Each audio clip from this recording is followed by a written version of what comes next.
Bienvenidos al Bipartidismo Strikes Back, una producción del podcast La Trinchera con Cristian Sobrino y Luis Balbino. Balbus Maximus Rubicanus, qué bueno verte en persona después de todos estos viajes que has estado dando. Llegué, he vuelto. No es lo mismo remoto. No es lo mismo. No está el Spice. Bueno, y pues, si estás en Cancún y estás... tu mente no está ahí. Técnicamente eso no era Cancún, pero cerca. Pero estabas de boda, antes de eso estabas de viaje, de negocio. ¿Y después de eso? Y después de eso, o sea, estaba all over. Estaba como Carmen Sandiego. Yo logré... me encontré hoy a Wasp en el aeropuerto. En el vuelo para acá. Uh-huh. Y yo le digo como que... Oye, tú no tienes el... ¿Sabes que en JetBlue, antes de tú llegar a ser... Mint. Mint no, Mosaic. Uh-huh. Pues antes de eso hay unos tiles y demandando privilegios hasta que llega. Pues yo siempre el primer privilegio que cojo es el de early morning, porque pues así meto mi carry-on y soy libre. Ajá. Y yo voy a entrar y yo como que, grupo B. Y le digo a Wasp, oye, Wasp, y tú no, ya no has vuelto tanto que tiene grupo B. Y me dijo, no.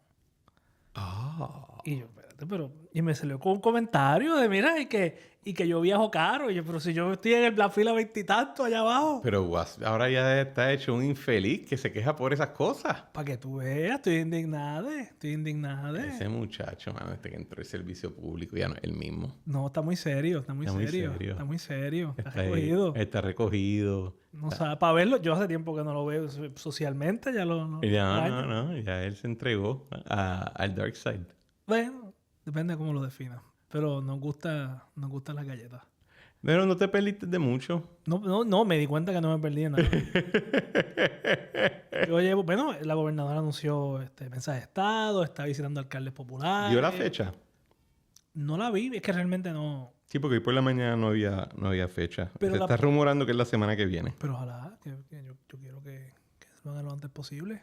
Yo creo que debe hacerlo, sí. Yo creo que tienen que aprovecharlo para hacer algún tipo de reset.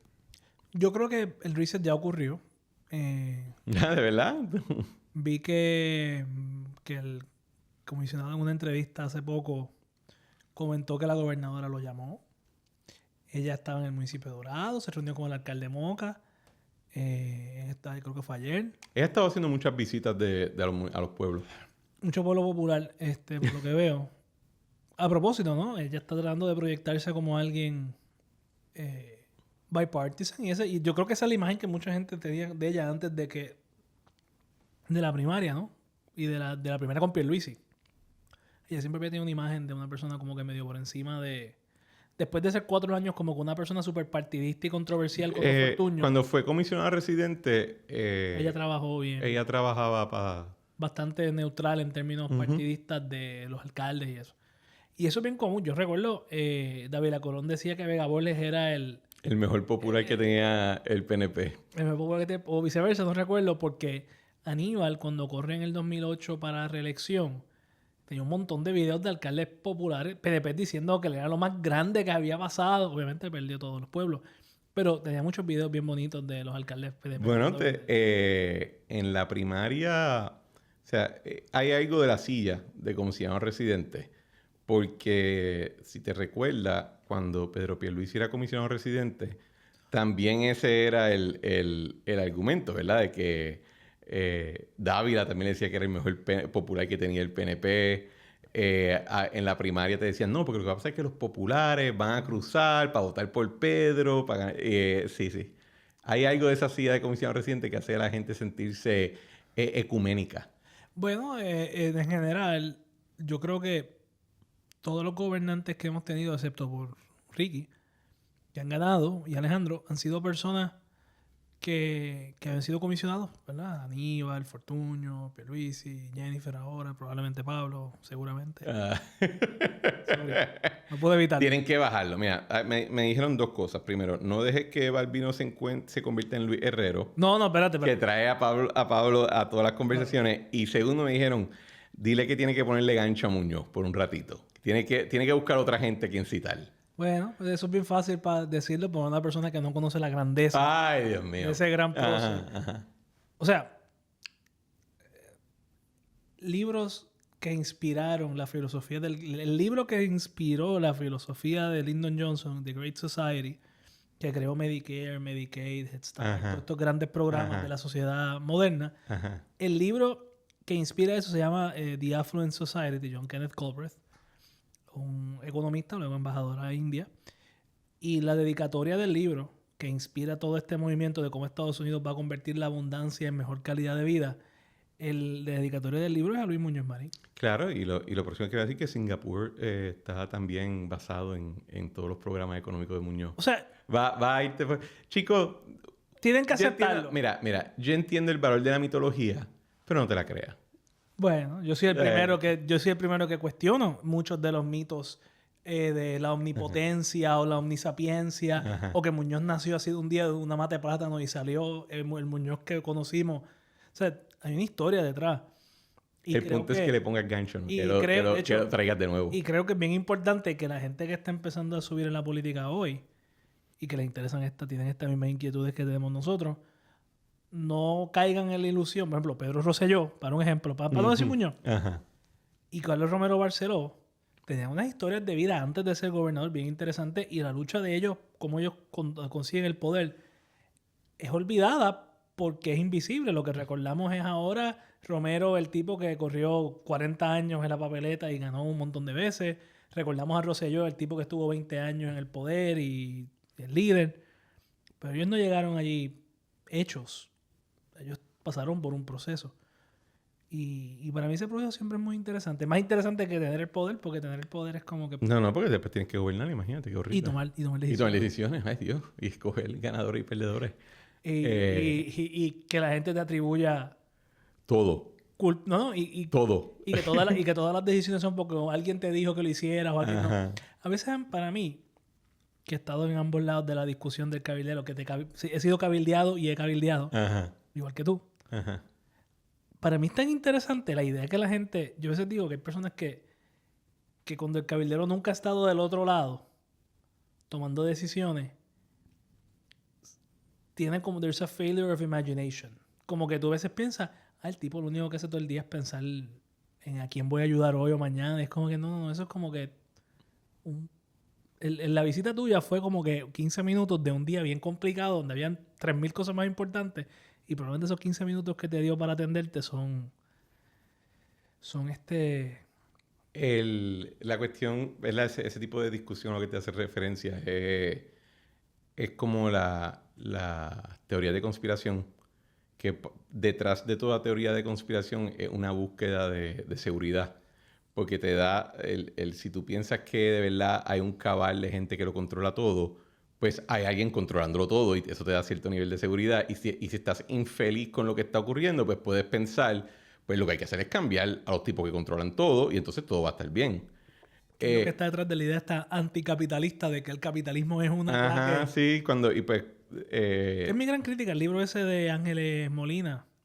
¿De quién? No, Ángeles Molina es otra persona. La que escribió el libro de Muñoz, del caudillo. Nieve de los Ángeles Vázquez. Que ella, aunque trae muchos temas interesantes, ella quiere atribuirle todas las decisiones de política pública a que hay un pulpo de las grandes empresas, que si los Rockefeller versus los otros, y hay algo de eso, claro. Pero esa no es toda la historia. No, yo creo que también lo que pasa es que como el tipo se llama Luis Muñoz, pues ustedes les dio una crisis. No, me parece... Yo nunca vi el libro. Había gente que me decía, no, el libro es difamatorio y cosas así. Yo, mira, tú no puedes difamar a una persona que se murió hace más de un siglo. Yo creo que es valioso que alguien traiga una perspectiva revisionista porque muchas veces son ilustrativas. Te voy a dar un ejemplo. Hay unos consensos brutales de la historia, hay unas interpretaciones tradicionales de la historiografía americana temprana, sobre todo del siglo XIX, que tú las miras hoy y tú dices, hay unos problemas serios. Por ejemplo, cuando yo estaba en la universidad, física, como era un edificio tan grande, pues a veces daban clases que no eran de física, y había la decana asociada de Artes y Ciencias daba su clase de Historia de Estados Unidos en el edificio de física, cerca de mi laboratorio. Yo pasaba y la escuchaba. y decía decía cosas que ella no es racista. Pero decía cosas que si las dice un historiador que hoy... un racista diría, eso es lo que estás diciendo. Que son producto de la historiografía racista de los años 20 y 30, de la interpretación, por ejemplo, de Reconstruction como una corrupción y los carpetbaggers y todas esas cosas, que hoy los profesores Vogue dirían, no, Reconstruction fue una forma de... Y fueron los malditos esclavistas que lo impidieron. Claro, pero yo estoy seguro por la forma en que estaba dando la clase, porque yo lo escuchaba, que ella ni siquiera estaba planteando el debate. Simplemente había leído el libro había leído el libro hace 50 años. Y lo cogió literal. Pues yo creo que sobre Muñoz Rivera hay un montón de interpretaciones, y sobre Muñoz Marín ni hablar, ¿no? Pero sobre Muñoz Rivera hay un montón de interpretaciones que tú dices como que... Mano, ellos han leído lo que... Por ejemplo, que el partido tal era independentista en el siglo XX. Léete bien el documento que aprobaron y realmente lo que parece es que son estadistas. Bueno, lo que yo creo que simplemente es... yo creo que Nieves sí tiene toda la razón en que cuando tú veías la discusión sobre Luis Muñoz Rivera en los libros de historia de high school, etcétera, pues casi el tipo no evacuaba. O sea, lo que salía era una versión miniatura de la comida que acaba de consumir. No salía mierda. Y probablemente en esa época... probablemente tenía que ser mucho más clientelista de lo que se tiene que ser hoy en día. Y hoy en día todavía eso es algo relevante. Porque en ese momento así es que se hacía la vaina. No había otra cosa. Era mucho más transaccional. Y ella simplemente lo destapó y lo hizo de una manera, en un tono que pues hirió sensibilidades. Sí. Ahora, la parte de que todo eran influencias de las grandes empresas y que las decisiones... Esa es la parte donde yo a veces... Que está bueno el chisme. Y es bueno para aprenderlo y ponerlo en contexto. Pero me parece que mucha de la discusión pública en Puerto Rico, por el tamaño de nuestra isla y por lo cercano que estamos uno del otro, toma el carácter de un chisme de personalidades. Sí, todo es personal, es verdad. Cuando todo es como que hay un montón de decisiones que un gobernante tiene que hacer y tomar y ejecutar que no deben... Hay mucho asunto personal, es verdad. Pero... Bueno, como esta semana. Que se ha consumido por un debates personales de personal, de nombramiento, de todo. No, los personalismos abundan, la novela turca. Bueno, vamos al rundown de hoy. El Tribunal Supremo de Puerto Rico hace unos días publicó una decisión, o no se ha publicado todavía, bajó la decisión. Pero debe haber estar por publicar. Ya mismo, ¿verdad? Porque es viernes. En el caso de Vázquez versus Consejo de Titulares, donde ahora en Puerto Rico tampoco aplica la doctrina Chevron.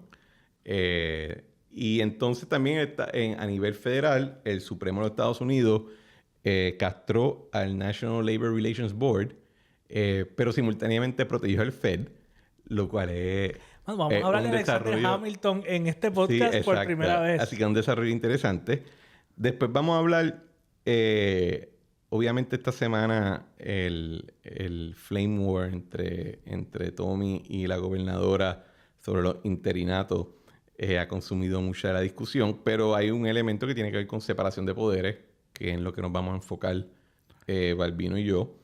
Y después vamos a discutir una noticia interesante que tiene que ver con la reasignación de $365 millones que se habían asignado para un programa de placas solares en Puerto Rico y que han sido reasignados a el grid. Y eso yo creo que tiene un elemento que no se ha discutido en mayor detalle, que puede ser interesante para la audiencia. Dicho todo lo anterior, Balbus, el caso de Vázquez versus Consejo de Titulares. Danos el brief. Bueno, pues vamos a ir para atrás un poco, ¿no? En Puerto Rico, nuestros tribunales tuvieron históricamente un love affair con el Estado administrativo. Ajá. Nivel de que quizás el juez presidente más consecuente de mi vida, Hernández Denton, no solamente como juez presidente, sino por su rol de liderazgo en el tribunal como juez asociado por tantos años, había sido secretario del DACO. El primer secretario del DACO. Y fue un defensor de la burocracia. ¿Verdad? Tú miras las opiniones de derecho administrativo de Puerto Rico, pues son prácticamente todas de él. La visión esta de lo que hablábamos el otro día de la palabra fiscalizar, que tiene un elemento económico de fiscal de dinero, pero también de fiscal de te persigo, viene en gran parte de él, ¿no? Y la interpretación bien abierta de cuando una ley, yo me recuerdo en la clase mía de derecho administrativo, un profesor decía que cuando tú pones en una ley en Puerto Rico la palabra fiscalizar y le das el poder a la agencia de fiscalizar, básicamente le estás diciendo puedes hacer lo que te da la gana. Pues gran parte del andamiaje sobre el cual se montó esa visión es el caso de Chevron, que es un caso del Supremo Federal que no es vinculante sobre el gobierno estatal de Puerto Rico, el gobierno insular o como que territorial o whatever. Pero en Puerto Rico siempre hemos como que medio copiado esa filosofía jurídica. Y en Puerto Rico, básicamente, cuando la ley del DACO establece una serie de requisitos para cómo se dilucidan controversias en los titulares. Y por razones históricas que no vienen al caso, las controversias en los condominios las administra DACO. Y DACO básicamente es el foro para cuando alguien está en una controversia con los titulares, a donde apelan, pero realmente no es una apelación, porque un consejo de titulares no es un tribunal. Y se creó una controversia sobre la forma en que se nombran estos funcionarios. La ley dice una cosa, pero la reglamentación de DACO dice otra.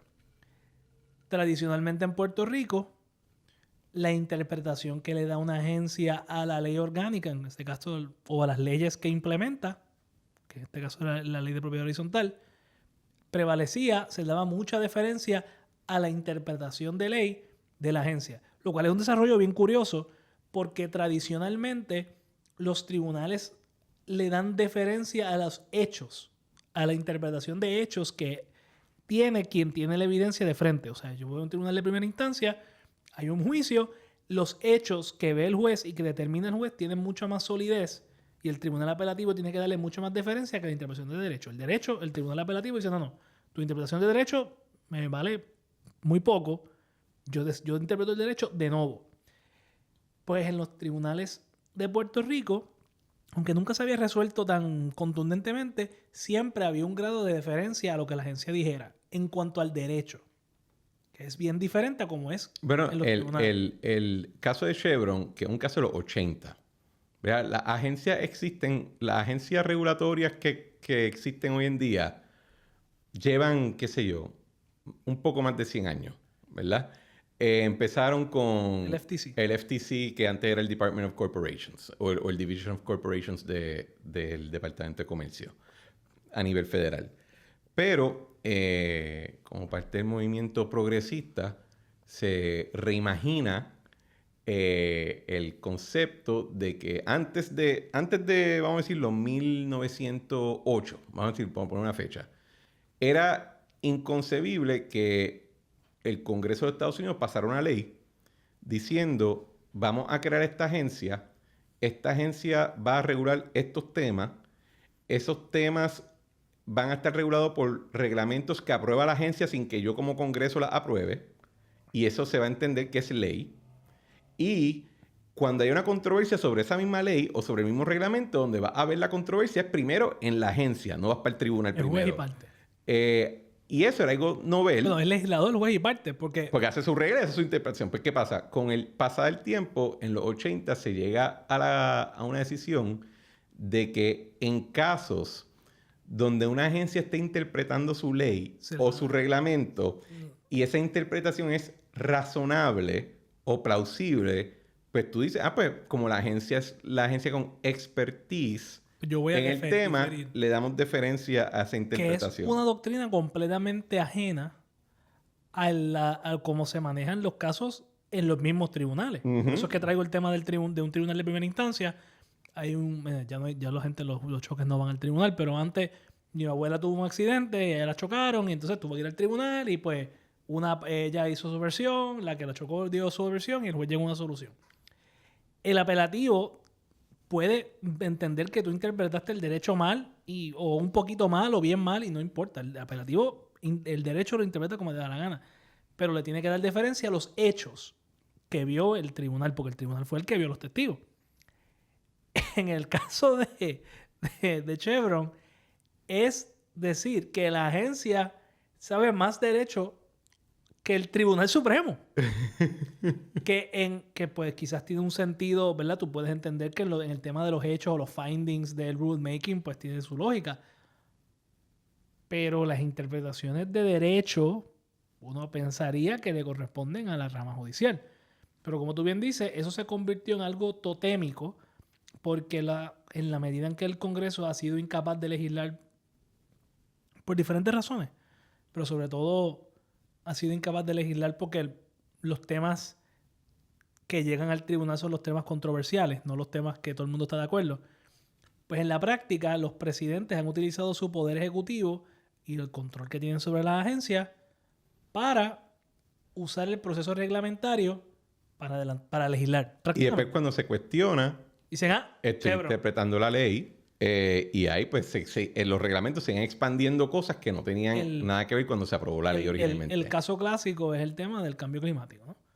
Que el Clean Air Act le da facultades al gobierno federal, la EPA sobre todo, pero a otras agencias también, facultades para regular la contaminación ambiental en el aire. Pues la forma en que se define la contaminación ambiental, pues cuando se hizo la ley, estaban pensando en, qué sé yo, en lluvia ácida.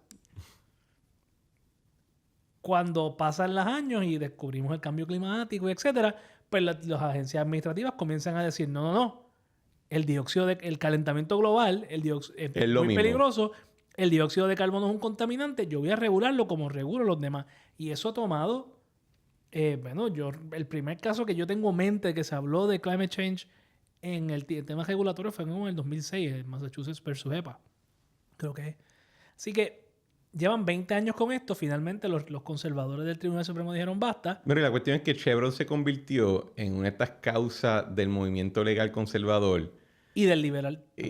¿Cómo? Y por consiguiente del liberal en respuesta. Sí, pero el movimiento conservador tenía una serie de casos que estaba loco por tumbar. Chevron, Roe versus Wade, Humphreys Executor. Hablaremos de ese. Y hay otros cuantos casos, pero básicamente hay una lista. Y Chevron en el 2024 se va a la porra. De hecho, yo creo que lo discutí aquí en algún momento con José Javier Lama, si no me equivoco. Sí. Con alguien lo discutí en el programa. Entonces, pues... Eso es un golpe a la presunción. Eso más que quitarle autoridad a la agencia, en mi opinión, lo que hace es facilitar el litigio contra la agencia. Porque cada vez que la agencia hace un rulemaking, es más... Usualmente cuando hay un rulemaking, la agencia dice, pues esta es la regla. Alguien demanda. Tradicionalmente, lo que pasaba era que usaban Chevron para desestimar el caso en el instante. El demandante decía, este reglamento es ilegal porque viola la ley. La agencia decía, no, es que deferencia de Chevron, yo tengo deferencia. Y el tribunal decía, bueno, es verdad, deferencia de Chevron, desestimado el caso de salida. Quitar Chevron lo que hace obligar a los tribunales a ver los casos. Y eso se ha convertido en algo que llaman forum shopping y ha traído el tema que hablábamos la semana pasada del injunction, el injunction nacional, ¿no? De que tú estás haciendo un injunction que al tú quitar el límite que establecía Chevron de que las agencias eran más libres de actuar, el próximo paso es que hagan un injunction nacional y paralicen el rulemaking de la agencia. Por ejemplo, un caso que conozco bastante bien por razones... ¿verdad? Porque afecta un tema de política pública bien importante, Medicare Advantage. En el 2023 se aprobó una regla para regular los pagos a los proveedores, a las aseguradoras de Medicare Advantage. Saben que cada vez que viene el rulemaking de Medicare Advantage, excepto se vuelve... todas las aseguradoras peregrinan a Washington a pedir que no se baje el %. Pues el Congreso aprueba el CMS aprueba una regulación que establece cómo se van a auditar los gastos de Medicare Advantage. Y esa regulación está en un litigio que lleva años. Mira, en términos de salud... Están todos en el tribunal que todo el mundo lleva los casos. En el Federal Claims. No, es en Texas. Hay un juez que la gente busca cómo asegurarse que le llegue. Sí. Para que tengan una idea de a qué punto llega esto, ¿verdad? Porque hablamos ahorita de reglamento. Pero el punto de deferencia a por Chevron llegó a un nivel donde a nivel federal muchas veces ni con un reglamento, hasta con una carta. Y en el caso de Puerto Rico, ¿se recuerdan cuando se aprueba Obamacare, el Patient Protection Affordable Care Act, en el 2010, ¿verdad? Pues se aprueban, en realidad, el Obamacare, esa ley, que es como de 5,000 páginas, más la enmienda que vino justo después. Reconciliation. La mayoría de esa ley no son leyes nuevas, son enmiendas a muchas otras leyes. Entre ellas, el Public Health Services Act, que es donde estaba la ley IPA, etc. Y esas enmiendas particulares eran las que prohibían discrimen por condiciones preventivas, preexistentes, rescisión, lo de la edad, etc. Todas esas medidas. Pues, ¿qué pasa? De que los hijos hasta los 26 pudieran estar en los planes. El Public Health Services Act aplica en Puerto Rico y aplica en todos los territorios. Así es. Y entonces... Porque es una ley de aplicación universal. No es como otras partes de Obamacare. No es como Obamacare, que era en el Código de Renta Interna Federal, etc. Pues, ¿qué pasa? Ese descuento está bien bueno. Da la casualidad que en las Islas Marianas, si no me equivoco, hay una aseguradora. Una solamente. Y esa aseguradora levanta la mano y dice, si tú me vas a obligar a cubrir todo esto, pues yo siempre te voy a cerrar. Porque no hay manera que yo puedo mantenerme actualmente en balance. En las Islas Marianas, ¿verdad? Yo voy a cerrar y me voy. Y esto causa un revolú. Y entonces, no se pasa un reglamento, no se va al tribunal, no se enmienda la ley. La secretaria de Health and Human Services, Kathleen Sebelius, envía una carta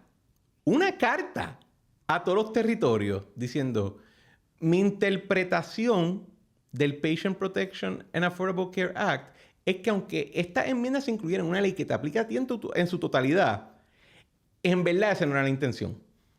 Así que nosotros... Porque tú estás fuera de los exchanges. Así que nosotros no vamos a mirar ese caso. Si ustedes a nivel estatal quieren aprobar algo, pues fine, pero yo no me voy a meter en ese tema. Y en Puerto Rico no sentimos el cantazo porque aquí se había adoptado estaba comenzando a adoptar el Código de Seguros de Salud, que todavía sigue vigente, y muchas de esas leyes de Obamacare se habían integrado por referencia al nivel local, con algunos cambios. Pero Chevron llegó al punto de hacer pensar a una secretaria de gabinete de que no tenía ni que pasar un reglamento, con simplemente una carta ya se podía resolver el asunto. Bueno, ¿tú te acuerdas de cuando hubo cuando bajo Biden se aumentó la cantidad mínima que hay que pagarle a alguien para no pagar overtime para los gerenciales? Que la ley promesa decía que ese aumento no iba a aplicar, un aumento que se había considerado antes no iba a aplicar en Puerto Rico. Y el Departamento del Trabajo no aplicó el aumento en Puerto Rico, pero went out of its way para decir, no es que no pueda, es que no quiero. Es que no quiero, pero podría hacerlo si quiero. O sea que todo esto está interrelacionado a un montón de aspectos donde, como tú dices, a veces no es ni siquiera una interpretación, es una carta. De hecho, la Ley de Procedimiento Administrativo Federal, que es lo que decimos la PAO acá, contempla que las cartas circulares de las agencias, esa enmienda de la ley la escribí yo en Puerto Rico y se aprobó y sigue vigente, pero nadie la aplica. Las cartas circulares allá se convierten tienen hasta procedimientos similares a los de un reglamento. Sí. Y entonces es como que, wow, si no la publicas de cierta manera y está en la página de internet, etcétera, no existe. Bueno, porque hay una sociedad mucho más litigiosa, así que aquí pasan cosas pasan con fichas, cosas que te dicen, ¿qué diablo es esto? Cartas circulares que nunca circularon. Bueno, Uber llega a Puerto Rico bajo la administración de Alejandro García Padilla por una acción que cualifica dentro de, ¿verdad?, esto que estamos discutiendo. Que de hecho lo aplaudo. Yo publiqué artículos en elcalce.com aplaudiéndolo, ¿verdad? De que era una forma creativa de romper aquí los monopolios estúpidos y traer cosas que la gente, que el consumidor quería. Pero esencialmente el Departamento de Obras Públicas interpretó su ley de una manera para permitirle autorizar y reglamentar algo que en plena hermenéutica no había manera de tú leerlo de esa manera, ¿verdad? Pero pues, deferencia. Bueno, cuando Alejandro legalizó el cannabis. Ah, eso es otro Por tema. decreto. Sí. Pero incluso el secretario de Salud Tenía facultad para desclasificar. Lo que estaba a otro nivel era aprobar un régimen entero económico. Eso era la... Por eso, no solamente es que lo reclasifica, es que lo reclasifica... Bueno, Cristian, paréntesis. Todas las cosas que pasaron en la pandemia. Ah, sí. Los carros con tablilla par pueden salir, pero los impar no. Y el cero es par o impar. ¿Tú sabes? Algunas cosas. ¿Y qué tiene que ver eso con el virus? Nada. Todo eso es la progenie de la deferencia administrativa. En el 2024, el Tribunal Supremo de Estados Unidos lo vuela en canto a nivel federal. El tribunal Y todo el mundo decía, bueno, considerando que nosotros le seguimos el paso a las cosas de allá, durará en Puerto Rico. De hecho, el profesor William Vázquez Irizarry, que tiene expertise en los temas administrativos, lo empezó a adelantar y decir, mira, esto no dura mucho. Pues llegó el caso. Y el caso era el del Consejo de Titulares, el de Vázquez versus Consejo de Titulares. Y el tribunal, esencialmente el miércoles, determinó que en Puerto Rico ya Chevron no aplica y que nos vamos a leer la ley. Los tribunales van a interpretar. Exacto. Yo creo, fíjate, cuando yo vi eso, que tú me lo enviaste, yo sonreí y de momento hice, y se lo envié a José Javier Lama. Porque José Javier Lama ha hecho un cottage industry de jorobar con la Junta de Planificación por el reglamento de permiso único este. Y yo creo que de la misma manera que esto puede ponerle freno, porque hablando claro, las agencias de Puerto Rico, cuando deciden pasar un reglamento, le añaden cosas que no sé de dónde sacaron, de dónde piensan que sacan esa capacidad. Por ejemplo, hay un reglamento viejo del procurador del paciente que eso no está en ningún lado en la ley. Muchas de las cosas que están ahí. Al punto de reglamentar, dice que cuando los médicos pueden abrir y cerrar, cosas así. Pero, en la medida que los tribunales ahora tienen carta abierta para interpretar la ley y no le dan deferencia a la agencia, ojo que le abre la puerta a alguna de las partes más activistas de nuestro ordenamiento jurídico a cuestionar acciones que se tomen a nombre de ciertas leyes. Bueno, Cristian, yo creo que, y verdad, ahora voy a hacer esto, va más por el lado político. Chevron surge en gran parte como una resistencia a la litigiosidad de todos los cambios regulatorios que estaba aprobando la administración Reagan. Algunos de los cuales eran un poquito agresivos, como el secretario del Interior que decía que los árboles causaban contaminación. O creo que fue Reagan mismo que dijo eso. Y el tribunal le puso medio un freno a las impugnaciones. Exacto. Etcétera. En Puerto Rico, no podemos olvidar que en los años... De hecho, Chevron la escribió Scalia, ¿verdad? No. ¿O fue Scalia fue alguien que votó a favor? No recuerdo. En Puerto Rico, en los años 90, los casos de emisión industrial, etcétera. En Puerto Rico, los tribunales tomaron un rol bien agresivo en detener un montón de acciones de Rosselló, de Pedro Rosselló. Las escuelas, los vales educativos, muchos de los temas regulatorios, bueno, litigios largos, y la legislatura aprobaba leyes para ir por encima del tribunal. El tribunal declaraba inconstitucional. Estuvieron así años. ¿Qué pasa? Que en Puerto Rico mucho del... No quiero decir la inteligencia, pero se creó como este mito del abogado como luchador contra el gobierno. Sí. Del abogado... Sí, se adoptó esta imagen de Ralph Nader. ¿Verdad? Ralph Nader, cuando corría para presidente, le preguntaban, ¿por qué tú debes ser presidente? Y él, porque nadie ha peleado más contra el gobierno que yo. Y eso es lo que tú te refieres, que el abogado era era como el qué sé yo, el tribuno. Sí, el defensor del tribuno. Y entonces en los años cuando Alejandro fue gobernador, que Alejandro pues, tenía simpatía con el tema de siendo secretario del DACO y todas las cosas regulatorias, recuerdo que se aprueba una ley a la cual yo era un empleado, pero me oponía ferozmente, ¿Cuál? que Ricky la revocó casi al instante. Ellos hicieron una ley de procedimiento administrativo nuevo, Sí, sí. que básicamente creaba, cuando la versión original, Una causa de acción. permitía prácticamente que tú impugnaras en un tribunal casi cualquier acción de la agencia administrativa y hasta que fueras al tribunal si la agencia no te contestaba dentro de cierto término extremadamente corto. Y yo decía, yo creo que usted no es tan... No quiero ofender a nadie con este comentario. No quiero... Yo no estoy seguro si ustedes están claros de que el Tribunal Supremo no tiene la misma composición que tenía cuando ustedes se fueron, ¿verdad? Echando para adelante en la cosa. O sea, ¿de verdad ustedes quieren darle a estos jueces todo ese poder? Yo quedaba como que...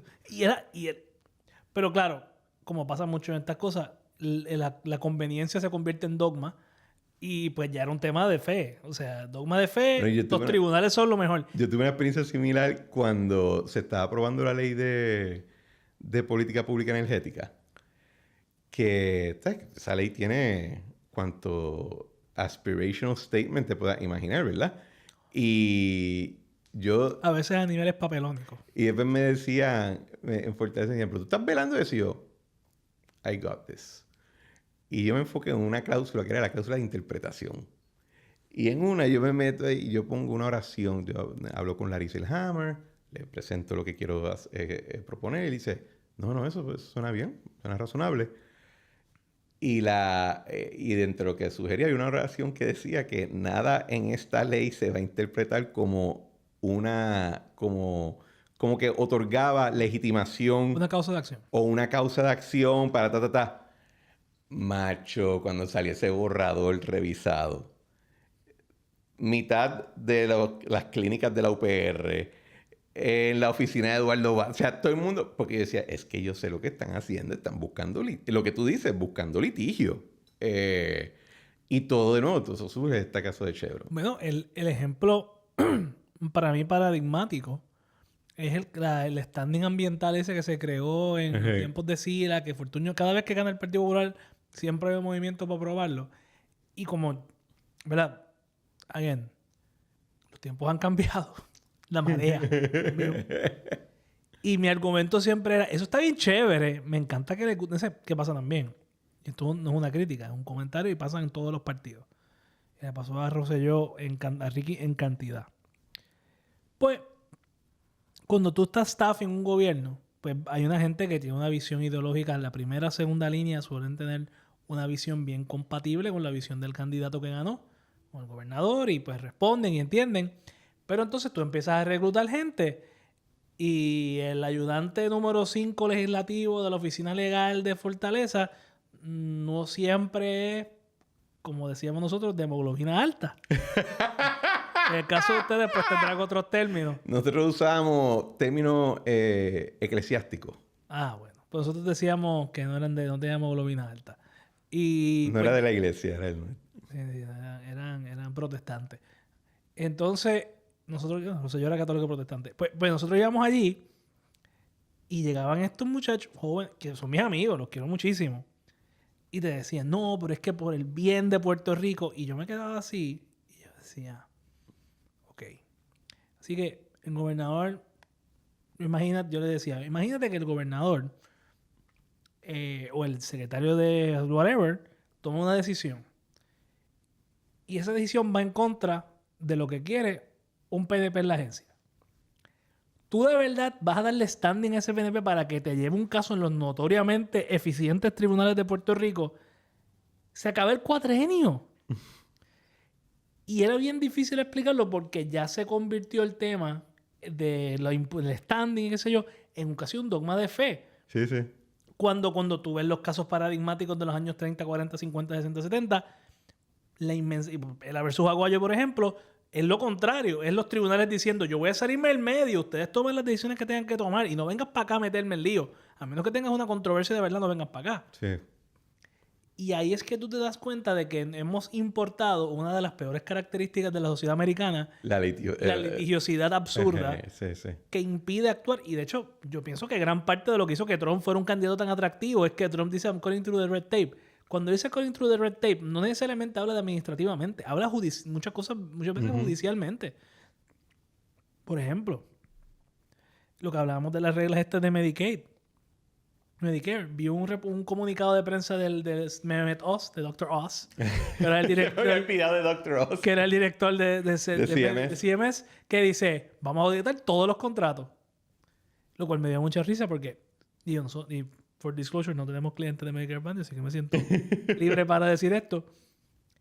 La queja de las aseguradoras, y me corrige si me equivoco, era que cuando tú auditas los peores. Y la preocupación era que cuando auditabas las peores partes del asunto, el reglamento te permitía extrapolar. O sea que si había 8% de errores en el peor contrato, pues yo te quitaba 8% de todo. Haces sampling, es lo que le dicen. El sampling y después extrapolabas. Pero eso aplica cuando haces, por ejemplo, cuando ustedes ven estas demandas contra la farmacéutica, exacto, que son billonarias. Pues ¿por qué? Porque encontramos X porcentaje, pues obviamente le aplica a todas tus ventas. Y de momento el gobierno federal le dice a la farmacéutica, mira, podemos transar por 1.5 mil millones o yo puedo buscar daños por 15 mil millones. Y de momento, pues, así que de momento entran los Corporate Integrity Agreements, todo ese tipo de cuestiones. Pues, Meme 2 dice, yo voy a ser más fuerte. Yo voy a auditarlos todos. Claro, si los auditas todos, primero va a empezar, en lo que los auditas se te fueron no sé cuántos años todos. Y dos, va a contratar 2,000 coders para auditarlo. Y tercero, si auditas todo, la tasa de error va a bajar porque no estás auditando los peores. La aseguradora ganó y todo el mundo lo está cubriendo como que esta única, wow, Trump le está metiendo mano a Medicare Advantage. Y tú has notado que todas las aseguradoras están como que... Bueno, eso fue como cuando Trump firmó la supuesta orden ejecutiva que iba a hacer que los precios bajaran de los medicamentos. Sí, y las acciones subieron. ¿Por qué? Y todo el mundo diciendo, se los va a clavar. Y yo, ¿y por qué porque subieron en valor? Nada, el punto es de que el poder que tiene el Estado regulador, en mi opinión, es excesivo. Creo que es la tuya. No estoy seguro que tú piensas que es más excesivo del que yo creo que tiene. Y este caso, el Tribunal Supremo de Puerto Rico... Si el tribunal es consistente con sus opiniones, que ha tendido a hacerlo, a veces no siempre, pero 99% de las veces. De hecho, ahora que dices eso, yo recuerdo... Mala mía, pero si tú ves la casuística... es bien coherente, sí. No, pero si tú ves la casuística de cuando el Tribunal Supremo de los 80 y los 90, cuando era los últimos días del Imperio Popularum en la rama judicial... a nivel del Supremo, ¿verdad? Dependía un montón de quién cogía la opinión. Porque a veces Hernández Denton, si no era un caso del DACO, sonaba como Murray Rothbard. Y de momento llegaba Berlingeri y eso sonaba que por ahí venía la revolución...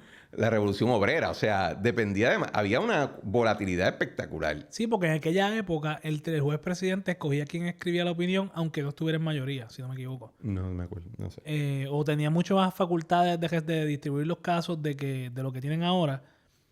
Y eso, pues, facilitaba la unanimidad, pero también creaba a veces estas oscilaciones. Por otro lado, cuando estábamos en el 2019, en el verano del 2019, yo recuerdo muy bien a un montón de amigos tuyos y míos que estaban convencidos de que el Tribunal Supremo iba a resolver Rivera Chatz vs. Pierluisi de una forma, porque conocían a alguien o porque alguien le dijo, porque el primo, qué sé yo. Y cuando yo decía, no, pero es que la ley es clara.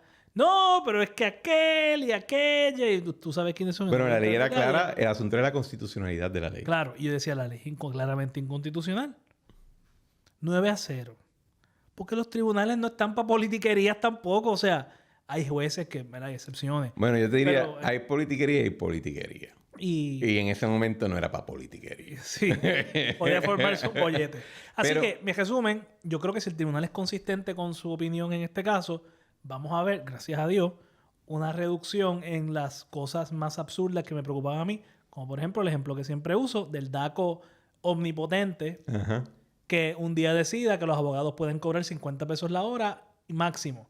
Porque en teoría el DACO tiene la facultad de hacer eso. Sí, ojalá y adopten el Major Questions Doctrine, que también es una doctrina nueva del Tribunal Supremo, de que si en el momento que se aprobó la ley no estaba contemplado esto, no crea que lo va a introducir por nuevas interpretaciones. Yes. Y en el Tribunal Supremo Federal también, esta semana, Ese está buenísimo. ¿verdad? Les dije ahorita que había una serie de casos que eran parte de la agenda conservadora jurídica. Este está. Humphreys Executor era este caso, válgame, en los... 30. Yo ni me acuerdo, pero fue hace mucho tiempo, donde se determina que el Congreso podía crear posiciones que estuvieran insuladas Control del presidente. del control del presidente, estableciendo que no podían ser removidos sin justa causa o por negligencia. Por eso es que entonces el SEC, el FTC, todas estas agencias regulatorias federales, sus comisionados tienen términos más allá de un presidente, en teoría, para asegurar que haya cierta estabilidad. También esas leyes dicen que no pueden haber más de X números de comisionados de un partido. Y la idea era, ¿verdad?, de ir creando esta cuarta rama del gobierno, La burocracia. que eran las agencias independientes. Pues los conservadores también han odiado eso, porque lo que dicen es que se ha utilizado para atornillar personas con una ideología más progre, y que entonces cuando entran los conservadores no pueden cambiar las cosas. No son progres, Cristian, son expertos. Anyway.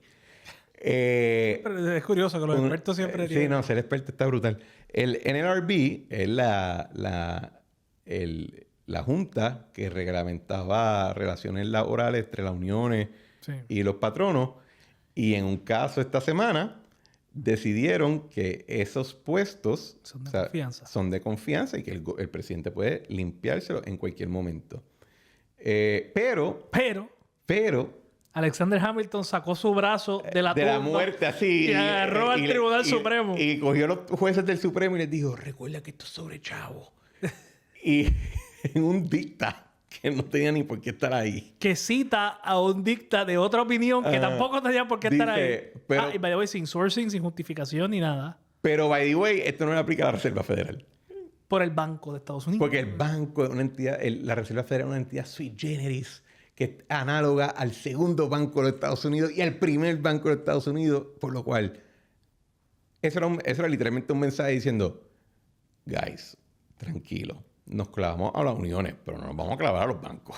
Pero más que los bancos, la estabilidad financiera de Estados Unidos. Sí, porque te imaginas que un presidente pueda decidir cuántos son los intereses. Scary. Yeah, it's very scary. Especialmente un presidente que tiene un montón de deudas cuyo interés es determinado a base de los intereses vigentes. Pero ahora, la pregunta es ver cuánto tiempo dura Humphreys Executor en Puerto Rico. Porque en los debates de la Asamblea Constituyente se hace referencia expresa a Humphrey cuando se está aprobando la Constitución de Puerto Rico. Por eso es que el procurador del veterano, cuando lo trataron de sacar bajo Alejandro... Pero el veterano no, del impedido. No, bueno, eso ha pasado en varias posiciones. Pero sí, en Puerto Rico, y esto es un pet issue mío. En Puerto Rico, si ustedes leen la jurisprudencia, te va a decir que tenemos un ejecutivo unitario, que significa que el poder ejecutivo está totalmente depositado en un individuo o una mujer que se llama el gobernador o la gobernadora de Puerto Rico. Pero simultáneamente, la jurisprudencia también ha ido balcanizando la rama ejecutiva, con ayuda obviamente de la legislatura, que tiene que aprobar la ley, donde decimos que diferentes posiciones, no, eso es por justa causa. Por ejemplo, a nivel federal, se entendía que cuando tú tienes una junta reglamentadora que se dedica a reglamentar, que tiene balances de partido, etcétera, pues ok, en ese caso sí. Pero en Puerto Rico lo hemos aplicado a Procuraduría. Que En Puerto Rico... ya volaron encanto eso hace 4 años con el Consumer Finance Protection Bureau. Exacto. Que dijeron que si era un individuo, no podía... Eso no puede ser así. Entonces, en Puerto Rico se lo aplicó, por ejemplo, a la Administración de Servicios Generales. O sea, no sé si recuerdan que hubo un momento donde el Nuevo Día, a través de su programa de Agenda Ciudadana, quería que se declarara que el secretario de Educación iba a ser por 10 años. Y nadie lo podía tocar. O sea, nosotros... Excepto ellos. El Ombudsman. O sea, nos hemos ido balcanizando, creando islas dentro de la rama ejecutiva con la idea de que el gobernador no gobierne. La Comisión Estatal de Elecciones. La Comisión Estatal... O sea, AFAF, que curiosamente hubo un dicta hace poco que ponía en controversia si se podían crear agencias que los nombramientos no los hicieran los presidentes de los cuerpos legislativos. Bueno, pero incluso en el caso de AFAF, el director ejecutivo y la mayoría de la Junta las nombra el gobernador. Pero imagínate que dijeran, no, el director de AFAF va a servir por 10 años. Nadie lo puede cambiar. Y, no me sorprendería que lo cambien ahora. O sea, que nos hilen algo así. No, yo quisiera ver cómo el tribunal se enfrenta a este asunto en el contexto de que el caso de Humphreys fue discutido por los constituyentes y se entiende que está incorporado de alguna manera u otra. Lo que pasa es que Humphreys a lo que le aplica es como tú bien dices, a agencias reguladoras con muchos miembros o agencias reguladoras con poderes cuasi legislativos, pero que no son predominantemente brazos del Ejecutivo. A lo que me refiero es de que, según resolvió el tribunal hace poco con la Comisión Estatal de Elecciones, es muy posible. Pero ahí era un asunto de nombramiento. Sí, pero sin hablar de la confirmación por la Cámara de Representantes de algunas posiciones, que también es como que una... Sí, que a nivel federal no se puede hacer. Y aquí es claramente nadie estaba... De hecho, el diario de sesiones específicamente, Negrón López trata de apropiarse de ciertas facultades usando eso, y hay quien dice, bueno, pues si tú vas a quitarme a mí, yo te las quito. Entonces, eso ya se ha tratado. Eso está bien resuelto de que la Cámara no puede involucrarse en confirmaciones, pero como aquí los tribunales son bien flexibles, en Estados Unidos, por ejemplo, había un veto de una sola Cámara, que una Cámara podía vetar regulación en ciertas leyes y se eliminó. Creo que es Haynes versus Chade. Sí, que no puede haber reserva de delegación. Por eso y aquí existe, por ejemplo, para el reglamento de la... Pero en Puerto Rico, bajo Aníbal, se decidió que era válido. Vamos a ver cuánto dura eso. Sí. Yo pienso que tienes razón, que la balcanización del gobierno es uno de los problemas, y yo creo que también es como que hemos tratado... Pero yo voy a ser bien claro, para que lo audiencia... Yo, por ejemplo, Cristian Sobrino entiende que el FEI es inconstitucional. Yo creo que Oficina Ética Gubernamental es inconstitucional. Yo creo que literalmente casi... que un montón de cosas que son corporaciones públicas no son corporaciones, son agencias. O sea, yo tengo una visión bien unitaria del Ejecutivo. Así que yo estoy bastante lejos en términos del espectro del centro ahí. Yo soy fiel creyente del Ejecutivo unitario. Claro, el problema que hay con el Ejecutivo no unitario es lo que decía Tocqueville. Ay, ¿te van a ofender porque habla de Tocqueville? No, Tocqueville, acuérdate que Tocqueville es... Sí. Y puedes hablar de Sánchez Vilella también. También, ok. De ese puedo hablar. De ese podemos hablar y mucho.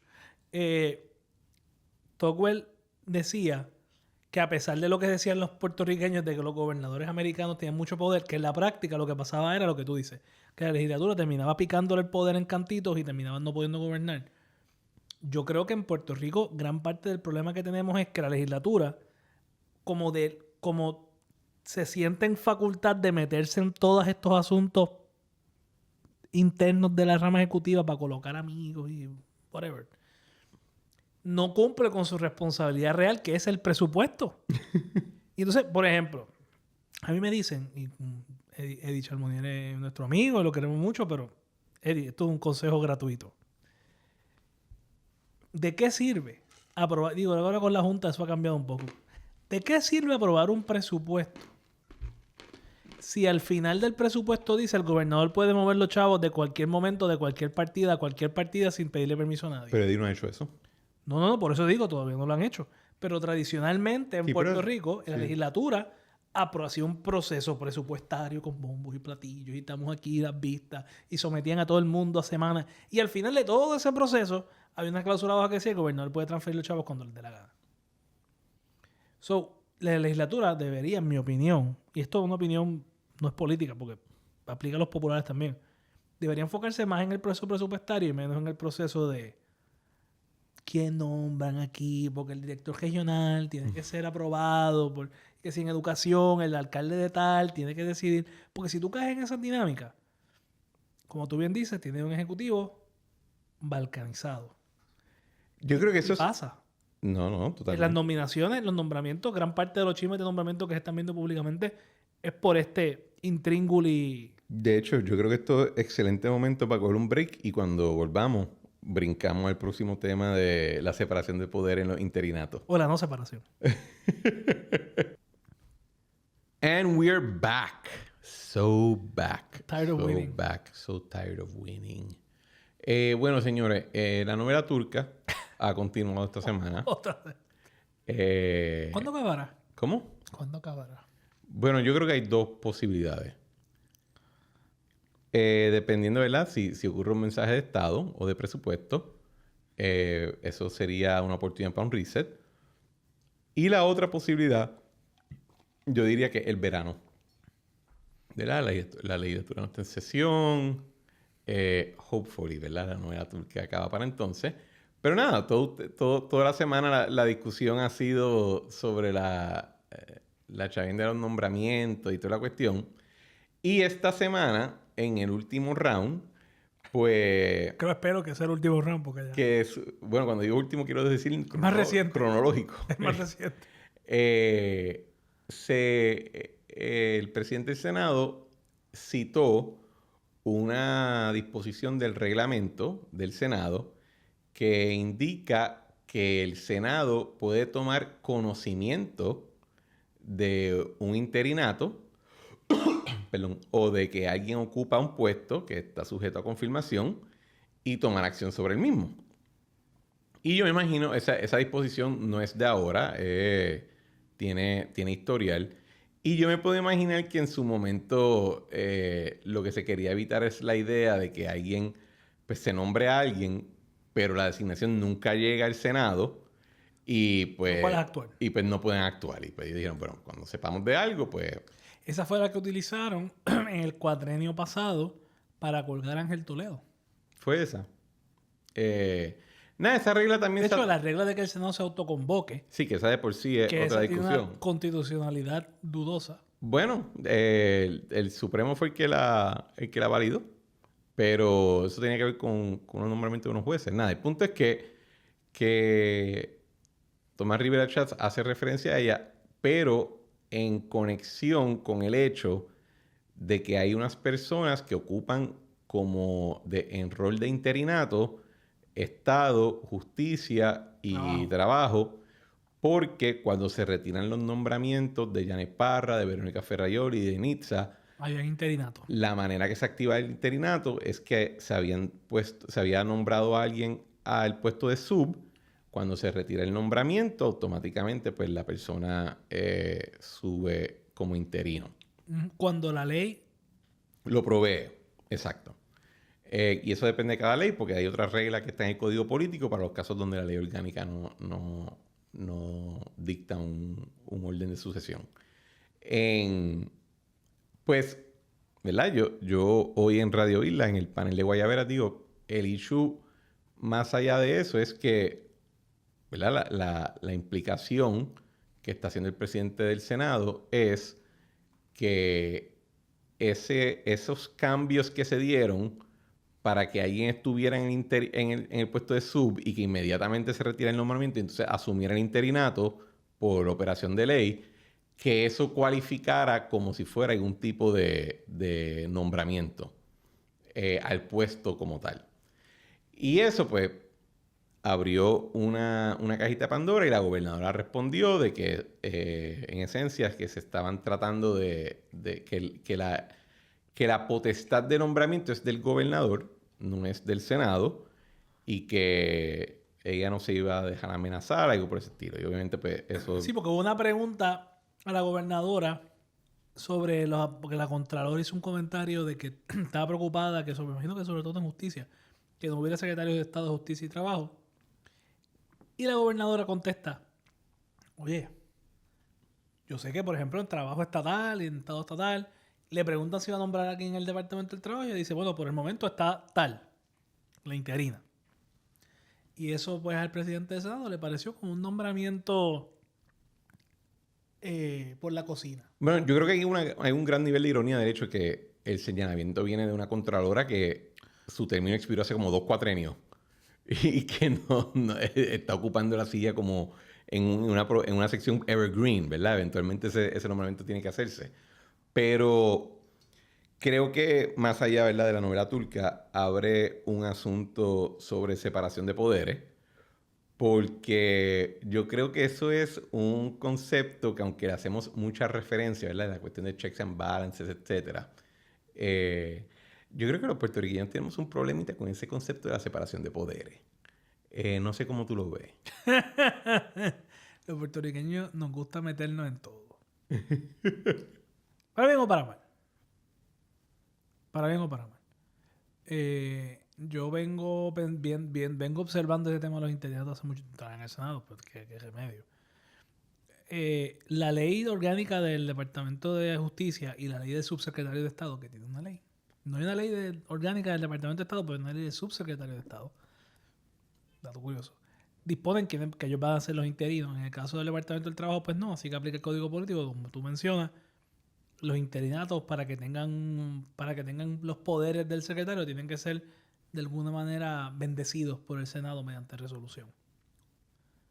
Mi impresión es que ese tema, primero déjame hablar del lado político. Yo creo que en este caso ya la controversia entre el presidente y la gobernadora, que creo que más que una controversia es como un choque de visiones sobre cómo se nombran o se confirman a las personas. Creo que ya llegó el momento en que la pelea a ninguno de los dos les conviene y es más conveniente pasar la página. Pero es un debate interesante el tema de los interinatos, porque históricamente los gobiernos que no tienen legislatura o que pierden control de la legislatura, sea porque el partido de ellos no ganó, porque tienen un motín a bordo o por la razón que sea, tienden a generar controversia con el tema de los interinatos. Porque empieza la gente, como tú bien dices, a plantear, si tal es interino, pues tráemelo para acá. Tenemos cosas que hablar. Tenemos que hablar. Y eso no, ¿verdad? Por lo menos desde el punto de vista constitucional, la impresión que da es que eso no procede, ¿no? Y pone una lupa bien grande desde el punto de vista de separación de poderes, la facultad omnímoda que tiene el gobernador de nombrar un gabinete a deo sin consultar con nadie y gobernar sin referencia a nadie por lo menos 2 semanas y posiblemente hasta que el Senado no le cuelgue los nombramientos. Porque para tú sacar un nombramiento en receso tienes que literalmente colgar la persona. Si no actúa el Senado, pues la persona se queda ahí, retiras el nombramiento, lo renominas al otro el 1 de julio y sigue por ahí indefinidamente hasta que Colón baje el dedo. Así que como tú hablas del Ejecutivo Unitario, yo no sé si el Tribunal Supremo de Puerto Rico alguna vez ha entrado en definir eso. Ellos han hecho expresión al Ejecutivo Unitario, pero la casuística no es consistente con ese concepto. Pero en cuanto a los nombramientos en receso, sí es consistente. La legislatura le dio autoridad, la Constitución le da autoridad plena al gobernador de nombrar gente a deo por a veces periodos indefinidos. Creo que en el tema de los interinatos también se genera controversia porque aunque querámoslo o no, esos interinos, ¿cómo digo esto? Son pocos los interinos que no quieren ser en propiedad. Eso es una manera elegante de ponerlo. Y entonces, pues mientras son interinos y no los confirman, están con el freno puesto. Porque, ¿y si me nombran? Pues déjame entonces, tú sabes, barajearme bien y manejarme y administrarme bien, que capaz y salgo nombrado. Y ahí es donde mucho del poder del presidente del Senado históricamente ha residido. En que la gente, sabiendo que él tiene un control del proceso, pues entonces mientras no los confirman, como que fueron pelota. Y la gente, muchos de los que nombran son abogados y piensan, bueno, pues si me nombran juez al final del cuatrenio, si me nombran fiscal, o si me nombran procurador de menores, y todo el mundo está como que con ese y sí. Yo creo que hay... Y eso es un poder muy fuerte que tiene un presidente, el presidente del Senado, el que sea. Yo creo que si tú hablas con mucha gente, ¿verdad?, que le presta atención a la política en Puerto Rico y le pides que te narren una historia de nuestra política después del 52 para acá, la discusión va a estar bien enfocada en el tema de los partidos. Pero la única razón que eso ocurre es que del 48 para acá, desde que se aprueba la ley del gobernador electivo, toda la figura fuerte en el ordenamiento, al principio por diseño, era el Ejecutivo, ¿verdad? Piénselo de esta manera. Cuando se aprueba la Constitución en el 52, la legislatura era una legislatura part-time, tenía una sesión al año, tenía... Duraba 4 meses, algo así. Sí, y era relativamente corta. La Constitución solamente les pide que hagan 2 cosas en esa